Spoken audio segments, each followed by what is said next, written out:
Hello, my loves. It's Danielle Mercurio, and welcome to the Danielle Mercurio Show. I took yet another little bit of a hiatus, and let me tell you, it was necessary. Not because I wanted it to be, right? There was definitely moments where I was beating myself up or hard on myself to be like, you should get the podcast going. You should be doing this. You said you would be back, and blah, blah, blah, blah, blah, blah, blah, right? And here's the thing.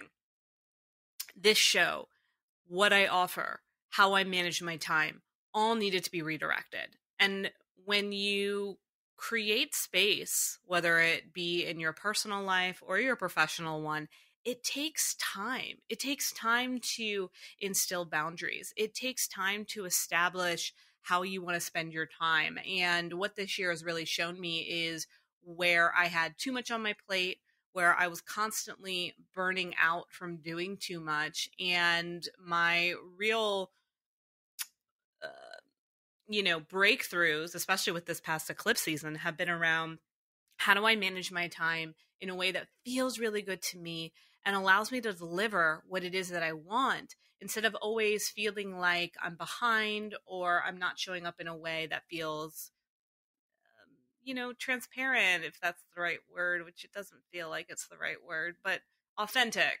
That's the word, which is transparent. You know what I mean. Anyway, let's just get into this episode because this episode is about my relationship with food. And, we've talked about it here and there on the show over the years. And I really wanted to showcase where diet culture and that initiation into becoming an adult and learning that food was the enemy really held me back for a very, very long time. And to share a little bit around what the pivot was and what changed and how I started to grow a stronger relationship with food. And if you're here for it, I'm here for it. So let's do the thing.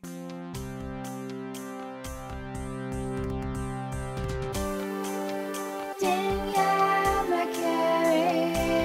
It's time for the show. Danielle, welcome to the show. Danielle Mercurio. Welcome to the show. Welcome to the show. I missed that theme song. It's a juicy one, isn't it?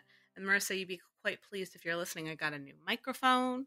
It's an Audio Technica, and I'm here for it. I like it. It's I don't know. It's got a different jive than the Yeti mic I used before.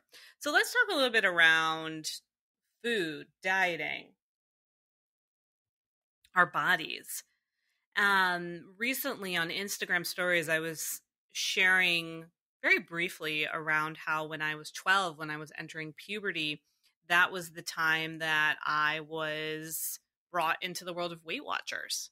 And I learned about points and calories and what food is good for you, what food is bad for you. If you ate this way, you were considered to be good. If you lost this weight, it was considered to be an accomplishment. And yet if you did the reverse, if you had the thing that was bad, if you gained weight, if you couldn't control your impulses, then there was something wrong with you. And that was a reflection of your character. It was a reflection of your intelligence. It was a reflection of the way that you showed up in the world. And I believed that for a very, very, very, very, very long time. And I feel like it was a immense disservice to my life, to my upbringing, to my adulthood, to the way that I could show up. And I really want to unpack that a little bit if you can relate at all.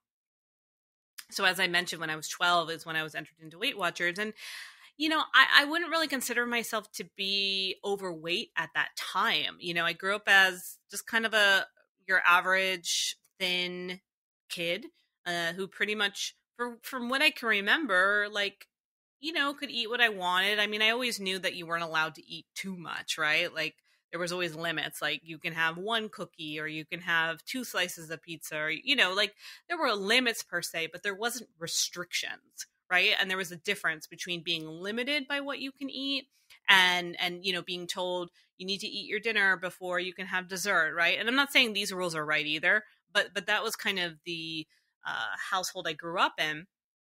And I'm the oldest of 4. My parents they were kind of always average weight. And then when I turned 12 and I started to hit puberty, I did start to gain weight. I got curvy.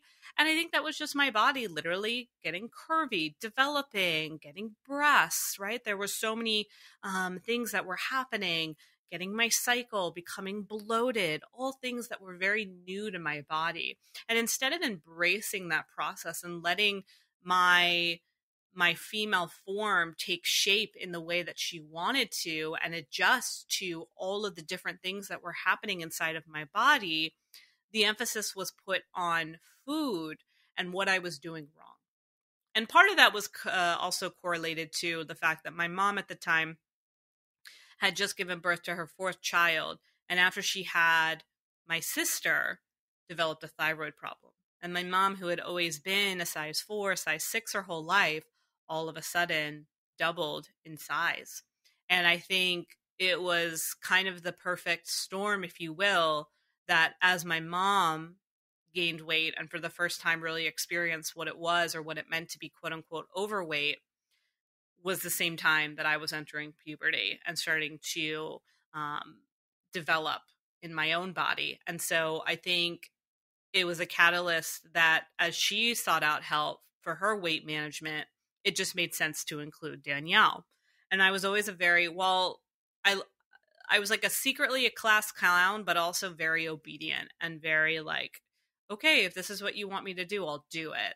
And I remember first learning about Weight Watchers and how food had points.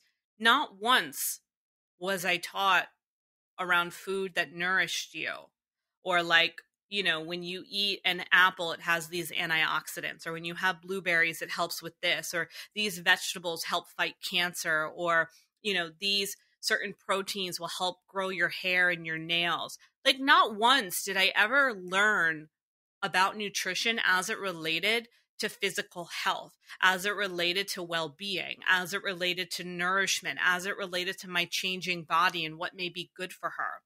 Not once did I learn about, what do you want to eat, Danielle? What are you in the mood for? Because likely whatever I was in the mood for wasn't allowed or wasn't okay. And so I found myself in this dynamic where I constantly craved processed food, sweets, carbs, anything that was outside of what the parameters of Weight Watchers were. And yeah, with Weight Watchers, the concept is basically that you get a certain amount of points a day. I think like 30 points maybe. It's been a very long time. And with as long as you could meet those points, you were good. So like if you knew you were going to go out to dinner, or you knew you were going to have ice cream, or you knew you were going to have a cookie, you would eat certain things that had lower points so that you could have things with bigger points. And I get where they were trying to maybe create moderation. But again, if you don't really learn how to intuitively eat, if you don't understand what your body likes and doesn't like, it doesn't matter if you're kind of teaching moderation. You're almost teaching like how to cheat, and like, oh, if you're really good and you just eat, you know, this banana, or you just eat these salads, then you get the prize and you get to have pasta, or you get to have bread, or you get to have whatever it is. And I don't know, I don't think that's a way to eat. I don't think that's a way to go through life. And I always felt kind of weird about it, but I didn't know any better. I didn't know any different. All I knew was that if I was good if I ate a certain way, I was bad if I didn't. And I did my best to like keep the points, and I was able to keep my weight in check. But like, I hated the fact that I felt like I was constantly being watched. So I always felt like my mom was watching me when it came to food. She'd be watching me at the dinner table. She'd be watching me if we went out to eat. And I hated it. I hated the look on her face if I did reach for a second helping, or if I did have a dessert when we were at a family function. I hated her eyes on me. I could feel it. I could feel the judgment. I could feel like something was wrong with me, because it made me believe at that age that the only way you could really get ahead in life, the only way that you could really value who you were, the only way that you would be accepted and loved was to be thin, was to have a certain body type that was considered acceptable. And if you were overweight, you were unacceptable. If you couldn't eat properly, then there was something that was wrong with your intelligence. There was something that was wrong with your ability to have any kind of control. So I felt like I was impulsive, like I was lazy, and like I was a failure. And I would envy my skinny friends, the individuals with the high metabolism that could eat whatever they wanted. I was so jealous of them. It's like, how come they can eat whatever they want and it's okay, and I'm not allowed? I hated it. And in that, I started to develop a secret fetish for food because I was constantly restricted, because I was constantly being told what to eat, because I was constantly micromanaging and keeping journals and logging my points and being weighed every 3 days. I had no control over my digestion. I had no control with what I was putting in my body. And I had no control of even having a sense of enjoying food. It's hard to enjoy food when it's being monitored, when it's being watched, when you're like setting a timer to have something.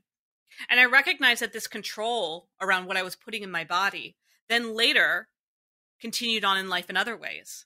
I felt like I had no control when it came to relationships or the men that I would date. I'd be more sexually ambitious because I didn't really have control. I didn't have the ability to understand what I did want and what I didn't want. When it came to finding a career, when it came to finding a job, when it came to making any decisions, I lost my ability to even think for myself. And I stem that to the diet culture. I stem that from being told you have to eat in a certain way. It is restricted and we are going to tell you what to do. And then I started to put that process on everything else in my life. And I became more and more lost. But within that context of food and diet culture, and the diet literally being like D-I, D-I-E, die, right? Like die would, let's just add a T at the end. You are literally killing any pleasure, any intention, any God-given ability to have the food that you're meant to have. I mean, the earth is here to provide for us, not hurt us, not punish us. But the food that was really punishing us were all the chemical induced ones. All of the, there were so many trends like fat-free, sugar-free, low carb, like no crust, multigrain, like lean cuisine. Oh my God, those fucking lean cuisine. The Slim Fast. Oh my gosh, who here was on the Slim Fast train, right? So many crazy things that weren't even real. They were a construct to keep you in this like little container. This is safe, but it's not safe. It's probably not safe to eat those bars all the time and, eat like weird wafers that stuff was just like nuts that we would like go towards. And so in the process, I started to develop a history with binging. I also developed body dysmorphia. Of course, body dysmorphia is when you are not able to accept your body as your own. So when I would look in the mirror, I couldn't relate to the body I was seeing. I couldn't make sense of it. Even when I was touching my body and looking in the mirror, it didn't feel real. It felt deformed. It felt like an illusion. And that's because I was in an illusion with food. I was in an illusion with dieting. I was in an illusion of society dictates what your body should look like. And if I'm at the mercy of society, I have no control of my own self, and I have no inkling or understanding of what it is that I am even meant to look like. My relationship with my body is gone.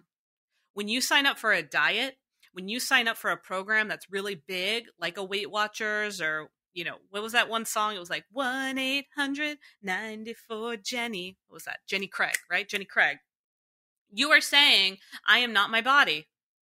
Here, you tell me how my body should be. You would see those ads and you see people with the big pants and they're like, wearing their big pants and now they're super thin. And it's like, that's an accomplishment. That means acceptance. And then as soon as you gain the weight back, you're a failure. You're not accepted anymore. It was like you got invited to a club and then you got kicked out. We'll talk more about that later. I'm actually going to do this in 2 parts. Part 2 is what happens when you get kicked out of the club that you were temporarily invited to because you couldn't, quote unquote, maintain what you got to. So the body dysmorphia was one piece. And then the other piece was the binging. Because I felt so restricted, because I couldn't have what I want, because I'd always be told no. And then I'd see like my brother is a good example. My brother, he has a very high metabolism to this day. I mean, this kid is like bones. He can eat anything and doesn't gain weight, which I know he struggles with in his own way, right? Because as a man, being super skinny and bony isn't actually considered to be a quote unquote desirable way to show up as a quote unquote man, right? But we can unpack that as well. But I used to always see like he get to eat, all the shit and I couldn't. So I started learning that I could hide food and eat it at certain times. So I would, what I would do is I would do it slowly. Like I would literally like pull like a few Doritos and then I would do it again. And then I would do it again until I amassed like a little pile. And then I'd hide them I'd hide food in my desk drawer. And when I would be quote unquote doing my homework, I would be binging on the Doritos. I love the frozen soft pretzels. I would like eat like 2 or 3 of them at a time. I'd tell my mom that I was going for a walk. Instead of going for a walk, I would literally go sit in the woods and eat the food I took and that I stole. I would ride my bike to like the CVS or like we used to have this kind of like our version of Wawa or Sheetz. And I would buy, snacks and I would just go eat them. And then, I started gaining a lot of weight. So not, it's interesting because I was quote unquote, my mom was nervous that I was gaining weight at puberty, even though I was really I probably gained, I would say at that time, maybe 10 pounds when I entered puberty. But like, that makes sense that I gained 10 pounds. My body was changing and shifting and reacclimating. And so that makes sense. So I gained what I consider to be probably a likely natural 10 pounds at the onset of puberty. By the time I was 14, I was 30 pounds overweight. Okay. I do not believe that would have happened if we had just embraced the process. And I started to learn about intuitive eating and I started to understand what food's role was. And no, this is not me also condoning like, you should eat whatever you want and fuck the system and just eat processed foods all day. This is about understanding and learning how to have a unique and beautiful dynamic with food, which again, we'll get into, but I didn't have that. And many people didn't have that. I don't know many friends or peers or anyone I've talked to that's just like, yeah, my mom, or my parents just taught me that food is your friend and here's how to intuitively eat, It didn't happen. And so I was gaining weight. My mom was really confused because I was quote unquote logging in my points. I would eat really well in front of her and then I would binge in secret. I loved when I had babysitting jobs because, they'd be like, eat whatever you want. And literally the kids would go to bed and then I would go to the pantry. I would go to the fridge. I would go to the freezer and I'd binge because it was my opportunity to. And I always felt so shameful when I was doing it, but I just felt like I had no choice. I felt like I had no control. I felt so impulsive. I felt at the mercy. I felt so like something was taken away from me. And so when I would have the opportunity to binge, it was my way to reclaim it and say, I can have this and I can have as much as I want of it. I'll eat this sleeve of Oreos because I'm not allowed to have Oreos, or I'll eat this bag of chips because I'm not allowed to have chips, or even like little things like granola. Like I couldn't even have granola and I'd like binge on granola. Like now I'm like, oh my God, granola is like amazing and beautiful.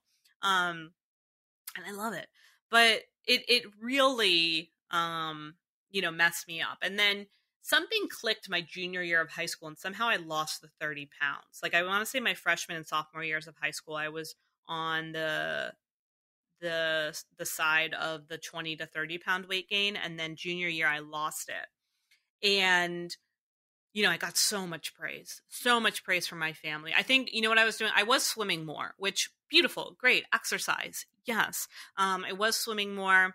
Oh my God, I was addicted to Diet Coke. I remember doing a lot of that. But, and I don't know, something clicked in my head where I just started eating really lean. I also started antidepressants. Maybe that was connected. Who knows? But I know that I lost my first like significant 30 pounds my junior year.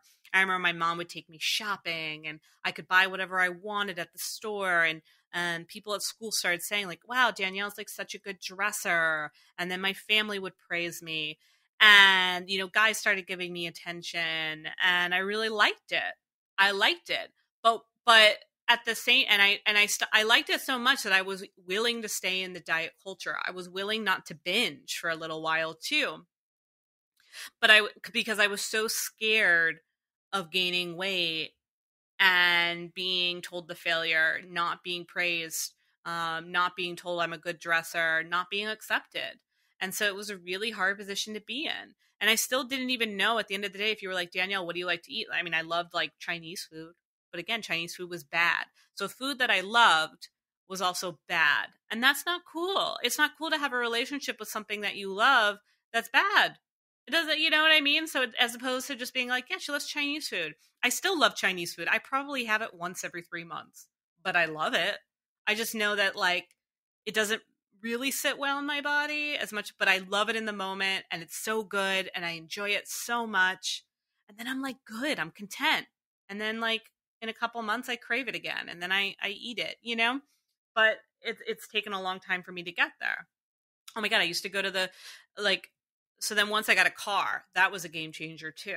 And I know I'm kind of unloading a lot, but these are just, stories that you may identify with if you've had this history and you were, taught that food was the enemy and food was kind of the gateway of being accepted or not being accepted and being valued or not being valued. And so once I got a car, then that opened up.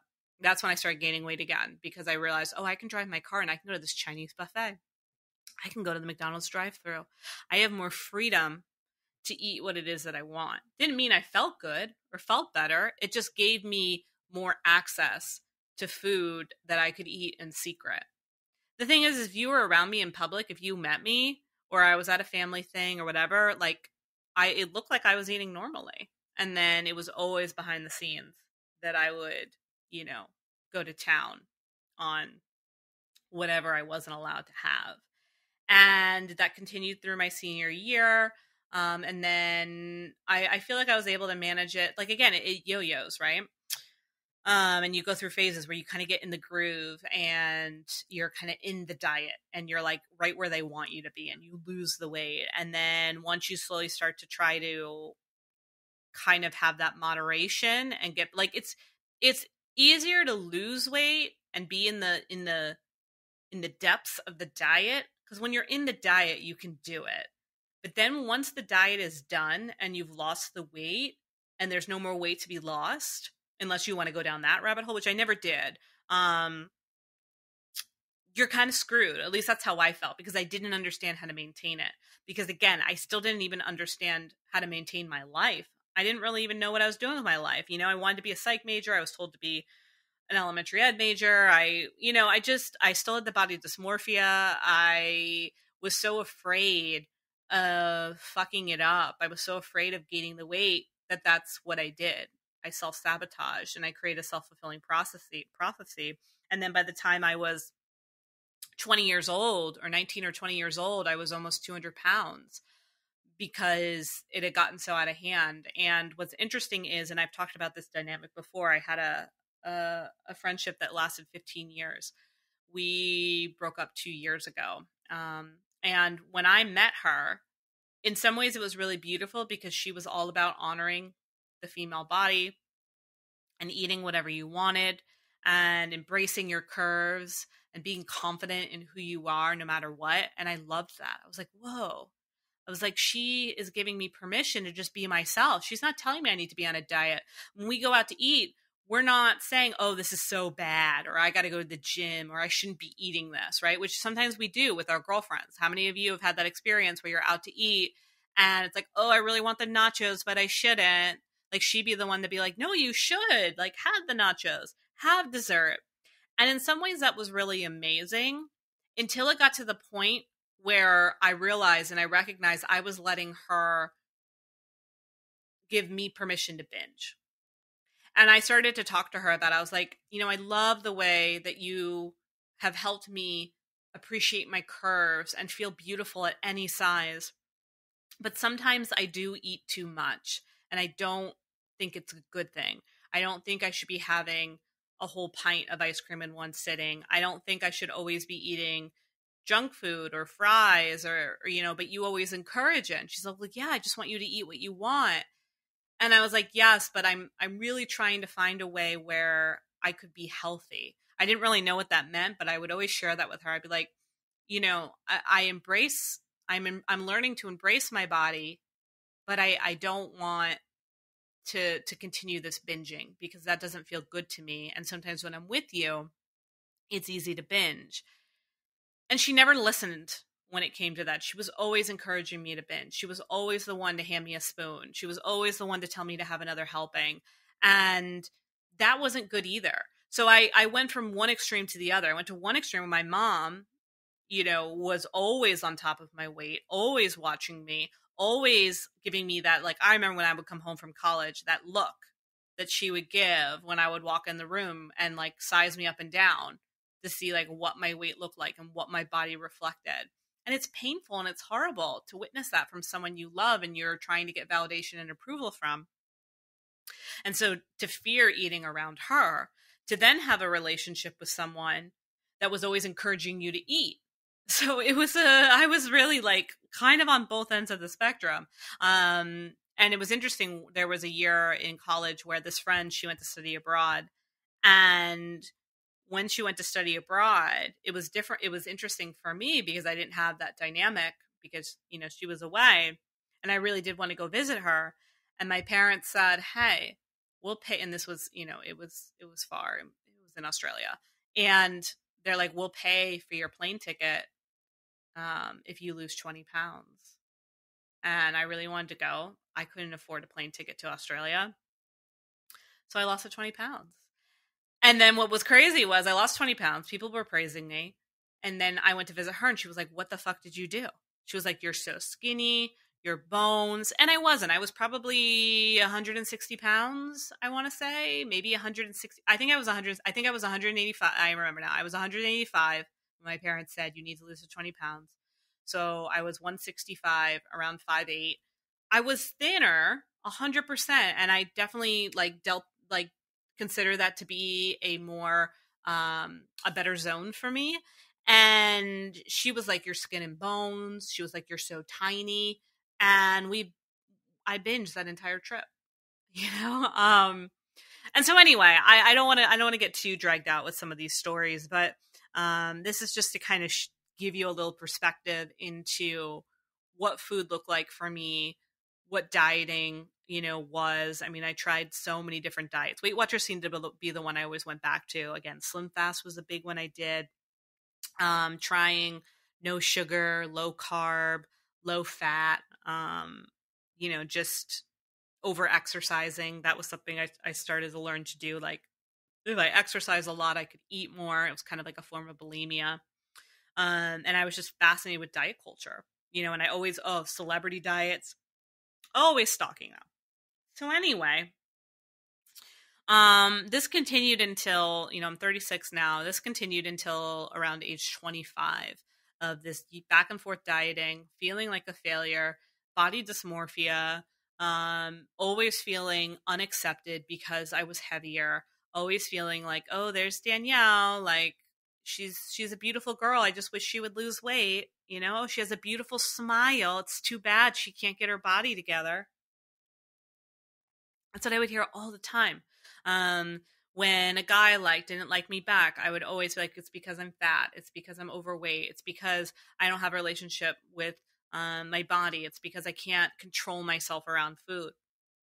And so then, it just heightened and escalated. And when I worked in a restaurant, I did it more, and it just grew and grew and grew until I was 25 and I wound up with a overinflamed gallbladder. And because of that, I wound up losing, over the span of 6 months, I went from being almost, I think I was around 190 pounds to 135 pounds. And I had never been that low. Like even when I was at my lowest with weight fluctuations, I probably would get to maybe 150, 155. I never, and even now, like to this day, I'd say I think if I were to get on a scale right now, I'd be like 150. And again, I just say this for context because, again, when it comes to food and your body, and I remember there's like, there'd be all these indexes and indicators. If you're this height, you should weigh this much. That's not true, right? We all have to find what our happy weight is, where our body likes to be. And I know that my body likes to be at around 150, 155. That's where it likes to be. That's where it seems to go when I'm really in my, flow, and I'm feeling comfortable with my life and my body, and I'm just eating intuitively, and I'm not over obsessing. That's where my body will just go. So, and I share that to say that when I dropped to 135, that was frail for me. That was not a healthy weight. But because my gallbladder was so bad, and they didn't know that at first, they thought it was acid reflux. They thought I used to, again, drink a lot of diet soda. I used to take Advil a lot because my antidepressants would give me headaches. Man, fun stuff. And so they thought maybe the Advil was eating at my stomach lining. There was all these theories, but that to the side, it was a real big shock for me to be in a place in my life where I was quote unquote thin, and I was getting more male attention. I found that more people wanted to hang out with me. I found that shopping was fun. It was confusing because it's almost like you spend your whole life dieting and trying to be an acceptable weight. And then you get there and you don't know who the fuck you are and what you want. And it's really troublesome and it's really confusing. And so what did I do? I didn't binge eat anymore because I couldn't, because my body was like rejecting food. I started finding ways to drink. And that's what led to my over excessive drinking. I could drink dirty martinis and that didn't upset my stomach.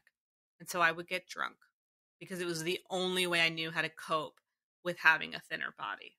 Crazy, right? So I went from binge eating to finally getting to the acceptable weight. But the only reason why I got the acceptable weight wasn't because I was dieting, wasn't because I learned how to manage my relationship with my body, because I healed my body dysmorphia, because I started to learn how to just eat real food. No, it was because and it needed to. My body was like, Danielle, like your digestion has been fucked for almost 15 years. We're shutting down on you. And the overinflamed gallbladder was a wake-up call to learn how to manage my digestion, but I wasn't emotionally mature enough to understand that. Thus, it led to drinking. And then through the drinking and then finally getting my gallbladder out, and then that led to more drinking, and then that led to slowly, with my gallbladder being out, starting to bring in food again and start binging again. And slowly the weight started creeping up. And the weight didn't creep up. I'd say the weight started to get back to like that 155, 160 range. And then that was the height of my issues with alcohol. And then that's when I went into rehab for alcohol.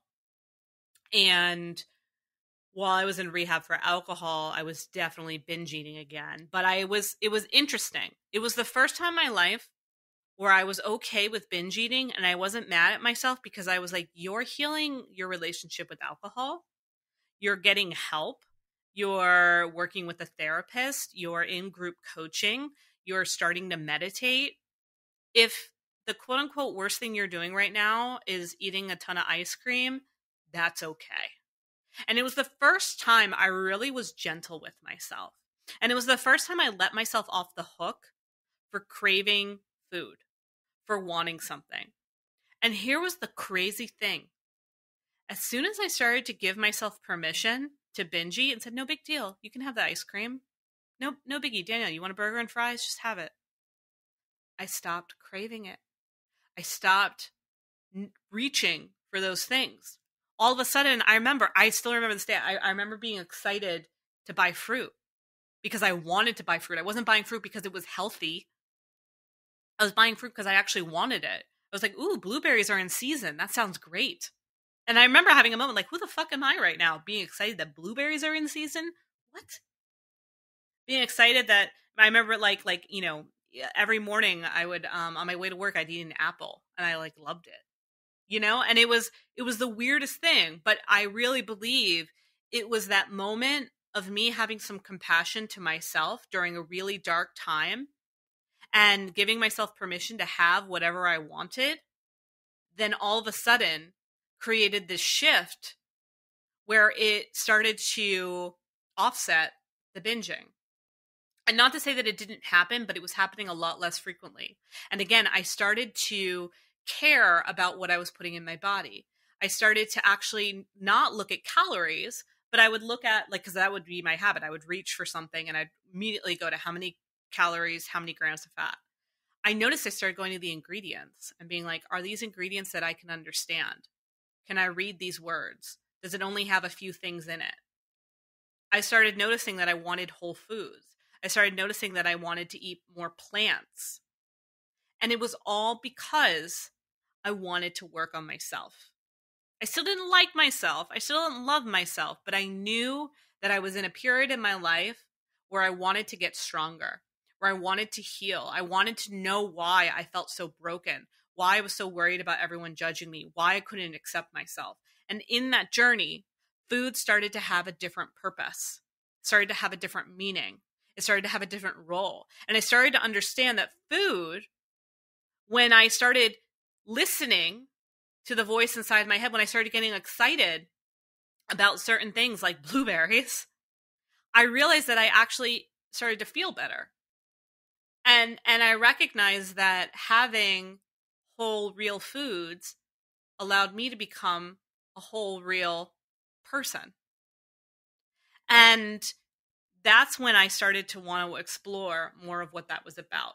So I knew I didn't want to go on a diet. I knew I didn't want to explore, because I know there's, like, holistic nutritionists and different, plant-based journeys you could go on. I was like, no, I'm not there yet. I had just started exploring meditation through the Shambhala lineage, which is a form of Buddhism. And I was really into all their books. And I saw in their library, there was a book called Mindful Eating, Rediscovering a Joyful Relationship with Food. And I was like, oh, this sounds cool. I want to do this mindful eating. And literally I learned the art of intuitive eating, of eating when you're hungry, not dictating, oh, it's breakfast, so you have to eat, or, oh, it's lunch, so you have to eat this. Oh, it's dinner, so you have to do this. No, you can't have dessert. No, you can't have a snack. It was like, eat when you're hungry. And it taught you the different relationships with food. It taught me about real hunger versus emotional hunger. It taught me how to taste my food. It taught me how to really be intentional with what I was eating, but not from a space of restriction, not from a space of diet culture, and not from a space of you're doing anything wrong. Everything in that book, from what I remember, and it's been a while since I've read it, was all about reestablishing what food is meant to do for you, what purpose it plays in your life, and how it can make you feel better, how it can make you look better, and how it can make you become more in alignment with how you're meant to walk this path. And food has become this beautiful instrument for me. I almost want to cry, because it's like, food was this thing that had so much power over me, and it felt cruel, and it felt destructive and abusive, to all of a sudden becoming something that was delightful and nourishing and a beautiful opportunity, as a way to connect with other people, as a way to just improve my life, improve my focus, improve my well-being, improve the way I look at my body. And while the body dysmorphia still took a little bit to click into, and we'll talk more about that in the part 2, intuitive eating gave me permission to listen to myself, to trust myself, to know that I couldn't fail when it came to food. And it can really be that simple. Now, again, this didn't happen overnight, okay? It took me a few years to really like lean into intuitive eating. And there were definitely moments where I fell. When I moved back to LA, that was a harder period for me, because I got a little bit sucked up into that culture of looking a certain way, celebrity culture, influencers, and I noticed I was starting to get hard on myself. And as soon as I get hard on myself, I go right back to binging, and I go right back to that restrictive culture, as opposed to being in environments where I feel safe, like Philadelphia, for example. I feel really good here. I feel really confident. And so it connects me back to my intuitive eating. I'm more intentional around what I put in my body. I've started to learn more about the properties of food and what it can do for you. Learning to eat for the seasons. Things that, again, I would have loved to have learned, like, these are foods that are grown in the summer. Therefore, you eat them during the summer. In the winter, you need to get more starches and proteins in because the weather is cold and your bones need warmth. Why didn't anybody teach me that? It's like, that's the stuff our body wants. That's the thing that our mind, feeds off of. And, learning to have this new relationship with food, and food is now a tool for me, just like astrology is, just like meditation is, just like going for a walk is. And food has become something that I enjoy. That's something that I can have without restriction. And if I do notice that my weight is fluctuating, or I notice that maybe I was going a little bit overboard on things, I reel it back, and I do it in a really gentle way. I don't think there's anything wrong with, cleansing or, kind of going through phases where you experiment with different foods. I think it's fine as long as it's coming from a place of curiosity and compassion and really wanting your body to operate at its best level and doing it in a way that's not hyper-focused or psychotic, And so that's kind of what things progressed to for me. And so some things that I would share with you if you're in a space where you want to learn more about intuitive eating. Again, I really recommend this book called Mindful Eating. But I really want you to look at what the relationship food has been in your life. And when did food start to become the enemy? Really sit down and ask yourself, when did food become the enemy? How old was I? Who told me food was wrong? And what did that do for me? What was my dynamic with food ever since? What habits did it create? What restrictions were created because of it? What was my relationship with food, if any? What was it like around other people? And it's uncomfortable to look at that because food is just supposed to be, food is for our survival. And when we're mistreating a tool that, again, like I was just saying how food is a tool for me, like astrology and meditation, technically you don't need astrology and meditation to survive. You don't. I mean, technically I need it to survive, but really, like, you don't need astrology to survive. You don't need meditation. It will help you, but you need food to survive. And so where was your restriction with food restricting your survival? Where was it causing you to relate to the world differently and not feel like you were enough, not feel sexy or supported in your body, to not feel beautiful or nourished or nurtured? Another thing you can start to do is notice your language around food. That was a big one for me. I would be the one to be like, oh, I'm being bad. I'm having cake. Or, oh, I better go to the gym tomorrow because I'm having these fries. And then I would do it with my girlfriends, right? Like we'd all go out to eat, and the whole time we would talk about how bad we were or how guilty we felt for eating. And I want you to notice if you're labeling food as good or bad. Okay, oh, I'm being good. And it goes the other way around too. I'm being good because I'm having a salad. What? What are you talking about? Are you having a salad because your body wants a salad? Instead of I'm being good, you can just say I'm being intuitive. I'm listening to myself. My body said it wants a salad, so I'm going to have it. Right? My body says it wants a piece of cake, so I'm going to have it. Okay. Cool. Let's get good or bad out of the food vocabulary unless you're like, wow, this is really good. Like this tastes really good, or this tastes really bad. Right? Like that's okay. You can describe food taste as good or bad, but food isn't good or bad. It's just food. So noticing your language and noticing how you talk to yourself when you eat certain things. Again, oh, I ate good today. Well, what was so good about it? Was it good because you ate everything that felt intuitively aligned? Or was it because you ate everything that diet culture told you to eat? And then as soon as you don't eat what diet culture tells you to eat, then you're all of a sudden you ate bad.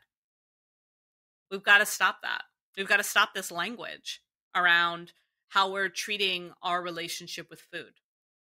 And like with my girlfriends, for example, once I started to become more of an intuitive eater and really started to enjoy eating, whether it be the nachos or the salad, if we were at a restaurant and we were ordering stuff, and people were like, "Oh, we're being bad," I'd be like, "Can we just let's just enjoy this because we're going to eat it anyway. So if we're going to eat it, let's just really enjoy it and let's not call ourselves bad for having it." Or like eventually with some of my friends, it got to the point where I was like, "Hey, like I just want to be open and let you know that I don't like talking negative about food. And so when we go out to dinner together, I prefer it if we didn't talk negative." And I'm telling you, none of my friends talk shit about food around me.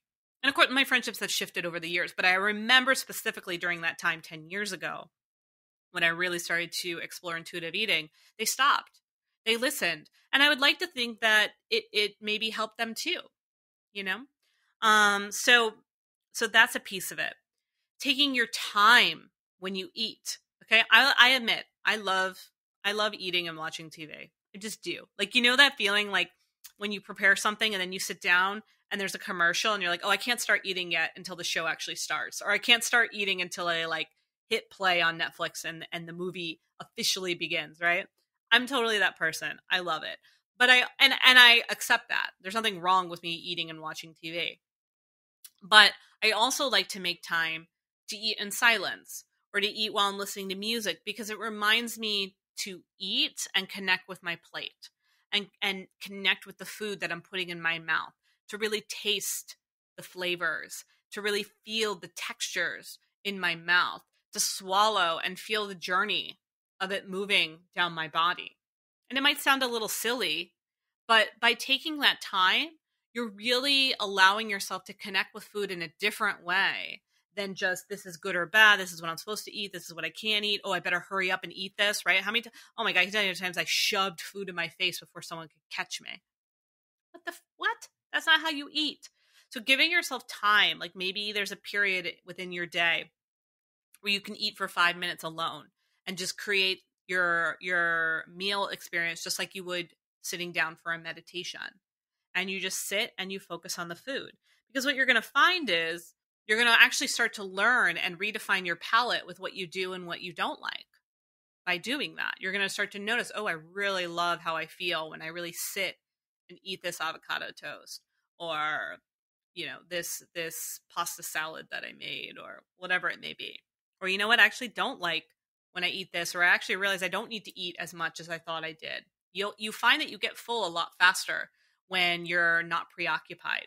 If you're scrolling on your phone, if you're watching TV, it's a lot easier to eat more. And again, maybe you needed to eat that much, but maybe you didn't. And that's for you to decide. Again, when it comes to portion control, you get to be in control, not someone else. Again, if someone says, "Oh, you're only allowed to eat this much," what do? You're like, "Fuck that. I want to eat more. I want a second helping." But if someone says, like, "Eat whatever you want," yeah, in the beginning you might binge, but eventually you're like, "You know what? Actually, this is all I need. I'm good." That power is lifted, and you're able to decide what portions work for you and what makes sense. I've found I'm actually more of a grazer than I am a big meal person. I don't like eating large meals because I actually don't feel very good, and it makes me tired, and it creates some more digestive problems for me. I still am dealing with digestive issues because of the abuse I put on my body for 15 years. I'm still dealing with it 10 years later. And so because of that, I have to be more of a grazer, and I have to eat, multiple small meals as opposed to bigger ones. And it's okay. But I learned that through intuitive eating. I learned that I like having these bite-sized portions, and I wind up eating 5 to 6 times a day instead of 3 times a day. And that works for me. Another thing is just, again, developing compassion for yourself, for the way that you approach food, recognizing anything from the past that you might have learned or picked up along the way that you don't agree with. It's okay to say goodbye to that. It's okay if you don't want to agree with Weight Watchers anymore, just because you did Weight Watchers. It's okay if you don't identify with having a sugar-free diet because someone told you should. It's okay if you feel really comfortable at a certain size, even if other people don't feel comfortable with that. Okay? Like, bringing in that sense of compassion, bringing in an attitude that feels more fair. if we're looking at it from the space of our higher self, if your higher self was to come in and talk with you around eating and what it would like from you, what do you think it would say? What would your higher self tell you around the way that you eat and what you put in your body? Something to think about. Okay. It also is an opportunity to redefine, like I was saying, like you kind of start to change your palate and you start to learn what you really like, what you're actually hungry for, what you're not hungry for. I used to deny myself avocados, and I fucking love avocados because I was told they were too fatty. Banana was another one too. Banana was a weird one because some places would be like, have the bananas. Other people would be like, don't have the banana. And I'd be like, I love bananas. And I'd be so confused when I was eating a banana if it was good or not, if I was allowed to or not. Same with avocados. I was told, oh, they're really fatty. And I don't fucking care. I don't care. Or eggs. I love eggs. And I'd be told you're only allowed to have one egg or you're only allowed to have egg whites. I'm like, no, I want the fucking yolk because I like it, And it's like you learn and you try things out and you get into a groove and then your body hits that happy weight that I was telling you about. Where your body just kind of falls into the spot when you're treating it well from the space of what you're ingesting because you want to eat it, moving your body, and talking to it with kindness. And I really believe that it's that trilogy or trinity of being mindful of what food you're eating because you want to eat it, moving your body, and talking kindly to yourself will allow you to get to that weight that feels good to you. And then if that weight starts to go down or go up, then it's a moment to kind of sit back and observe. And I know for me, it's like if it goes down, then I need to look at what's going on and why that's happening. Usually it's because I'm burning myself out. And then if it goes up, what's going on? And it's usually because I'm feeling out of body or I'm letting someone else have power over me. And so I'm binging as a result. Okay. And so those are some things to kind of move through. So I hope that you find this beneficial. I'm going to do part 2 around how I was able to then heal my body dysmorphia, which came a lot later. So like first came the relationship with food and healing the binge eating. And then once I was able to do that, once I was able to learn my happy weight, I then had to learn how to heal my body dysmorphia, especially with being in an industry where you have a public platform and what that's been like, having myself and my face and my body in the spotlight and how I had to learn how to heal my body dysmorphia with that. So I really hope that this is beneficial. If you can relate, please let me know. Message me. You can find me on Instagram. My email is Danielle@DanielleMercurio.com. Reach out to me. I want us to continue to have these conversations. I'm all about opening up into a path of wellness and spirituality. And in order to do that, we have to get real with all the rules and the cultures that have been restrictive and limiting and not defining us in a way that allows us to expand and grow. So if you are feeling this, I'm feeling you, and I love you, and I appreciate you, and I think you're amazing. So thank you so much for listening, and stay tuned for part 2.